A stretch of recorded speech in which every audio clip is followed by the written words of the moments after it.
बहुत समय पहले की बात है। एक राज्य में एक साधु रहता था। वह बहुत ही शांत, विद्वान और संतोषी जीवन जीता था। उसका एक ही नियम था, जो भी मिले उसी में संतोष रखो और सच्चे दिल से सेवा करो। उस राज्य का राजा बहुत बड़ा धनिक था, परंतु हमेशा चिंतित और दुखी रहता था। राजमहल में सब कुछ था, सोना चांदी, नौकर चाकर, आराम, लेकिन मन में शांति नहीं थी। एक दिन राजा ने सुना कि नगर के बाहर एक साधु रहता है जो हमेशा प्रसन्न रहता है, चाहे मौसम जैसा भी हो, खाने को कुछ मिले या न मिले। राजा को यह बात हैरान कर गई। उसने सोचा, जिसके पास कुछ नहीं है वह खुश कैसे रह सकता है, जबकि मेरे पास सब कुछ है और मैं फिर भी परेशान हूँ।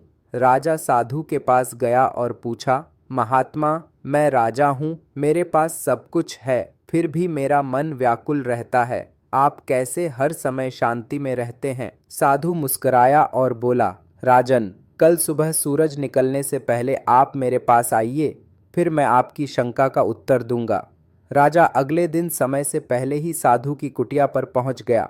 साधु ने उसे एक कटोरा दिया और कहा, इस कटोरे को लेकर राजमहल लौट जाइए और पूरे दिन भर इसे सोने से भरने का प्रयास कीजिए, लेकिन शर्त यह है कि यह कटोरा पूरा भरे बिना आप कुछ भी नहीं खा सकते।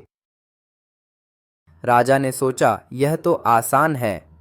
वह महल गया और उसमें सोना डालने लगा, लेकिन जैसे ही वह सोना डालता, कटोरा सब कुछ निगल जाता और खाली का खाली रह जाता। सारा खजाना उस कटोरे में डाल दिया, लेकिन वह नहीं भरा। राजा हैरान हो गया। अब उसके पास न खजाना बचा न समय। वह थककर साधु के पास लौट आया। साधु ने मुस्कुरा कर पूछा, क्या कटोरा भरा? राजा बोला, नहीं महात्मा, यह तो अंतहीन है।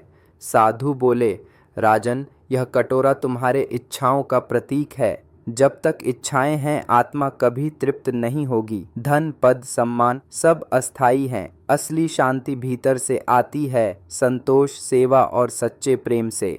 राजा की आंखें खुल गईं। उसने साधु के चरणों में प्रणाम किया और उसी दिन से अपने जीवन का मार्ग बदल लिया।